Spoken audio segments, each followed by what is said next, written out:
Swami Vivekananda scholarship এই বছর অর্থাৎ 2025-26 নতুন এবং রিনিউয়াল দুটোই কিন্তু আবেদন স্টার্ট হয়ে গেছে। তো আপনারা চাইলে এখন আবেদন করতে পারবেন।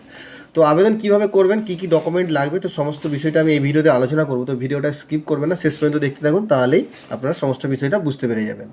তো এই হচ্ছে ওয়েবসাইট, এখানে দেখতে পাচ্ছেন। ওয়েবসাইটে এলে এখানে প্রথমেই লেখাটা আসবে, fresh and renewal application process start for the session 2025-26। তো ফ্রেশ আর রিনিউয়াল দুটোই স্টার্ট হয়ে গেছে। তো এই ওয়েবসাইটে আসতে গেলে আপনাদেরকে লিখতে হবে, গুগলে যাবেন, গিয়ে বিবেকানন্দ স্কলারশিপ বলে লিখবেন এইরকম, তারপরে এন্টার মেরে এই যে প্রথম অপশানটা দেখতে পাচ্ছেন SVMCM scholarship government of West Bengal, এইটার উপরে ক্লিক করে দেবেন। তারপরে দেখবেন এইরকম হোম পেজ চলে আসবে, এখানে আপনারা খালি ওকেতে ক্লিক করে দেবেন। তারপরে এখানে আপনারা যদি নতুন করেন তাহলে এখানে রেজিস্ট্রেশন এই অপশানটার উপরে চলে যাবেন, দিয়ে এখানে ননটা পরে ক্লিক করবেন। তারপরে এখানে ডিটেলসগুলো দেখতে পাবেন। তো এখানে ফ্রেশ অ্যাপ্লিকেশান স্টার্ট হয়েছে 28/11/2025, দেখতে পাচ্ছেন 28 তারিখ থেকে স্টার্ট হয়েছে। আর রিনিউয়াল অ্যাপ্লিকেশানও 28 তারিখ থেকে। আর যারা কন্যাশ্রী K3 আবেদন করবেন তাদেরও 28 তারিখ থেকে স্টার্ট হয়ে গেছে। তো সবাইকে আপনারা এই পোর্টাল থেকে আপনাদেরকে আবেদন করতে হবে। তো এখানে আবেদনের লাস্ট ডেট কিন্তু এখনও পর্যন্ত ঘোষণা হয়নি, তো এটা অনেক দিনই চলবে, তাড়াহুড়ো করার কোনো প্রয়োজন নেই। আপনারা আগে সমস্ত ডকুমেন্টগুলো রেডি করুন। তো কী কী ডকুমেন্ট লাগবে সেগুলো আগে জেনে নিন, আর আমি এখানে সমস্ত যেসব বিষয়গুলো আপনাদেরকে বলবো সেগুলো মেনে চলবেন, তাহলে কিন্তু আপনাদের অ্যাপ্লিকেশান রিজেক্ট হওয়ার কোনো সম্ভাবনা থাকবে না। তো চলুন আমি একটু নিজের থেকে চলে যাই। এখানে গিয়ে আপনারা ডকুমেন্ট কী কী লাগবে এখানে আমি বলে দিচ্ছি। এখানে বলছেন document to be uploaded for fresh and Kanyashree application. তো যারা কন্যাশ্রী আবেদন করবেন K3 এবং যারা ফ্রেশ বিবেকানন্দ স্কলারশিপ আবেদন করবেন তাদের ক্ষেত্রে কিন্তু এই ডকুমেন্টগুলো আপনারা রেডি রাখবেন। তো এখানে এখানে দেখতে পাচ্ছেন 6টা ডকুমেন্টের কথা বলা হয়েছে। এই যে 6টা ডকুমেন্ট, এই ডকুমেন্টগুলো আপনাদেরকে রেডি করতে হবে। তার মধ্যে যে লাস্ট ডকুমেন্টটা কিন্তু সবার জন্য নয়, 6 নম্বরটা। তো এখানে প্রথম যে ডকুমেন্টটা এখানে দেখতে পাচ্ছেন মার্কশিট অফ মাধ্যমিক examination or equivalent both side. তো এখানে মাধ্যমিকের যে মার্কশিট সেইটাকে আপনারা বোথ সাইড স্ক্যান করবেন একটা পিডিএফে। সেই পিডিএফটা আপনাদেরকে অবশ্যই 400 কেবির মধ্যে রাখবেন। তো এখানে প্রথমে মার্কশিটটা বোথ সাইড অরিজিনাল, এখানে একদম ডুপ্লিকেট বা জেরক্স কপিকে স্ক্যান করবেন না, এটা অরিজিনালকে কিন্তু স্ক্যান করবেন, অরিজিনাল সমস্ত ডকুমেন্টগুলোকে স্ক্যান করবেন। তারপরে marksheet of last board council university college education, তো আপনাদের বোথ সাইড, এটাও কিন্তু বোথ সাইড বলা আছে। আপনার লাস্ট যে মার্কশিট, তো যেটা পাস করেছেন আপনি লাস্ট, সেই মার্কশিটটার বোথ সাইড আপনাকে স্ক্যান করতে হবে, এটা অরিজিনাল দিয়ে দেবেন। তারপরে অ্যাডমিশন রিসিপ্ট, মানে আপনি যে ভর্তি হয়েছেন সেই ভর্তির রসিদটা আপনাকে স্ক্যান করতে হবে। তারপরে ইনকাম সার্টিফিকেট অফ ফ্যামিলি, তো এখানে নট অ্যাপ্লিকেবল ফর কন্যাশ্রী। তো এখানে কন্যাশ্রীদের জন্য কোনো ইনকাম সার্টিফিকেট দেওয়ার প্রয়োজন নেই, এই কন্যাশ্রীটা K3 যারা করবেন তাদের জন্য। আর ইনকাম সার্টিফিকেট এমনি যারা স্বামী বিবেকানন্দ স্কলারশিপ করবেন এগুলা সকলের জন্য। আপনাকে ইনকাম সার্টিফিকেটটা রেডি করতে হবে, এটা আপনার ভিডিও ইনকাম সার্টিফিকেট দিতে হবে, অঞ্চলের সার্টিফিকেট একদম দেবেন না। আপনার ভিডিও ইনকাম সার্টিফিকেট অনলাইনে আবেদন করতে পারবেন। কীভাবে অনলাইনে আবেদন করবেন সে সম্পর্কে অলরেডি ভিডিও দেওয়া রয়েছে চ্যানেলে, আপনারা চেক করলে দেখতে পেয়ে যাবেন।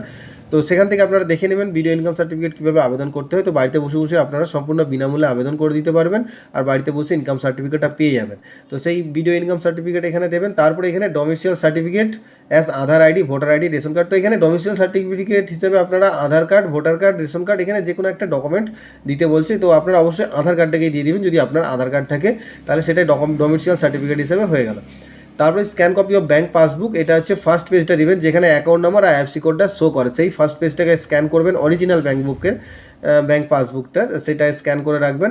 তারপরে এখানে declaration by head of the institute regarding the cases of the year gap. তো যারা ইয়ার গ্যাপ দিয়েছেন, ধরুন 1 বছর কারো ইয়ার গ্যাপ আছে, তো তাদের ক্ষেত্রে কিন্তু এই ইয়ার গ্যাপের ডিক্লারেশন ফর্মটা আপনাকে আপনার ইনস্টিটিউট থেকে সই করিয়ে সেখানে আপলোড করতে হবে। তো ইয়ার গ্যাপ সার্টিফিকেটটা আপনারা যখন ফর্ম ফিল আপ করবেন তখনই কিন্তু আপনারা পেয়ে যাবেন ইয়ার গ্যাপ সার্টিফিকেটটা, সেটাকে আপনারা প্রিন্ট করে নেবেন। প্রিন্ট করে নেবে আপনি কী কারণে ইয়ার গ্যাপ হয়েছিল সেই সার্টিফিকেটটা যখন অনলাইনে আবেদন করবেন তখন আপনাকে সেটা ফিল আপ করতে হবে। তারপর সার্টিফিকেটটা ডাউনলোড করে আপনার ইনস্টিটিউটে সই করিয়ে স্ট্যাম্প করিয়ে সেটা আপনাকে আপলোড করতে হবে। এটা এক্সট্রা ডকুমেন্ট শুধুমাত্র তাদের জন্য যারা ইয়ার গ্যাপ দিয়েছে তাদের জন্য।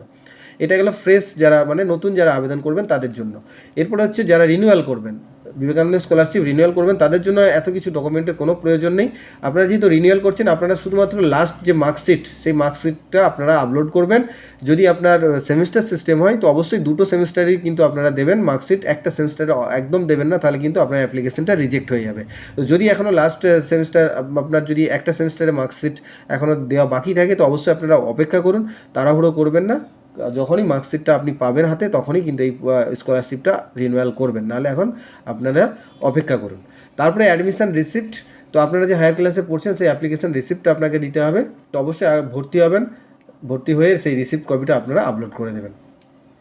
তো এই হলো কেস। আপনাদের ইনকাম সার্টিফিকেট দেওয়ার কোনো প্রয়োজন নেই। যারা রিনিউয়াল করবেন এই দুটো ডকুমেন্ট আপনাদের আপলোড করলেই চলবে। এই সমস্ত ডকুমেন্টগুলো আপনারা রেডি করে নিয়ে আপনারা ফর্ম ফিল আপ করবেন। ফর্মটা ফিল আপ হয়ে গেলে ফর্ম সাবমিট করবেন। তারপরেই কিন্তু এই ফর্মটা নিয়ে সমস্ত ডকুমেন্ট নিয়ে আপনারা যে ইনস্টিটিউটে পড়ছেন সেই ইনস্টিটিউটে গিয়ে আপনারা জমা দেবেন, তবেই কিন্তু আপনারা টাকা পাবেন, নাহলে কিন্তু পাবেন না। তো এখানে দেখতে পাচ্ছেন এখানে পিডিএফ ফর্মেটে সমস্ত ডকুমেন্টগুলো 400 কেবির মধ্যে আপনাদেরকে রাখতে হবে স্ক্যান করে। আর এখানে ফটো আর সিগনেচারের কথা বলা রয়েছে। এখানে জেপিইজিতে ফটো 20 থেকে 50 কেবির মধ্যে রাখবেন ফটো, আর সিগনেচার 10 থেকে 20 কেবির মধ্যে আপনাদেরকে সিগনেচার স্ক্যান করতে হবে, তবে কিন্তু এগুলো আপলোড নেবে, নাহলে কিন্তু আপলোড নেবে না। তো আপনারা যত পারবেন এই পিডিএফগুলো কম কেবির মধ্যে স্ক্যান করবেন, 100 থেকে 150 কেবির মধ্যে এক একটা পিডিএফ ফাইল, তাহলে কিন্তু আপলোড হতে সুবিধা হবে আর ফর্মটা সাবমিট ইজিলি হয়ে যাবে। আপনারা যদি একদম 400 কেবির কাছাকাছি চলে যান তাহলে কিন্তু আপলোডের ক্ষেত্রে সমস্যা হতে পারে।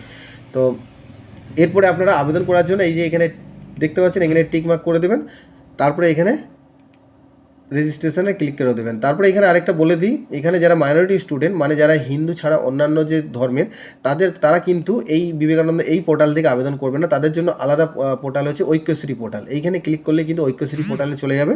তো এইখান থেকে কিন্তু আপনারা আবেদন করবেন যারা মাইনরিটি স্টুডেন্ট। তো আর যারা মাইনরিটি স্টুডেন্ট নয় তাদের জন্য এটা, তাও এখানে ক্লোজ করে দেবেন। এইখান থেকে আপনারা সমস্ত ডিটেলস দেখতে পাচ্ছেন। যারা স্কুলে পড়াশোনা করছেন তারা এই প্রথম অপশানটা ক্লিক করবেন, যারা কলেজে আরে পড়াশোনা করছেন তাদের জন্য এই অপশানটা ক্লিক করবেন। তারপরে এখানে ক্লিক করলে দেখবেন এখানে পেজ চলে আসবে। এই হচ্ছে প্রথম রেজিস্ট্রেশন পেজ। এই রেজিস্ট্রেশন পেজটা আপনাদেরকে ফিল আপ করে ফর্মটা পুরোপুরি ফিল আপ করে আপনারা সাবমিট করে দেবেন। তো ফর্মে ফিল আপ করার ভিডিওটা আমি নেক্সট ভিডিওতে আপনাদেরকে দেখিয়ে দেবো। তো আপনারা যারা যারা দেখতে চান অবশ্যই কমেন্ট করে জানাবেন। তো নেক্সট ভিডিওতে আমি তাহলে আপনাদের জন্য আপলোড করে দেবো। তো আজকের পর্যন্ত এই পর্যন্তই আপনাদের জন্য। তো দেখা হচ্ছে পরবর্তী ভিডিওতে। ভালো থাকবেন, ধন্যবাদ।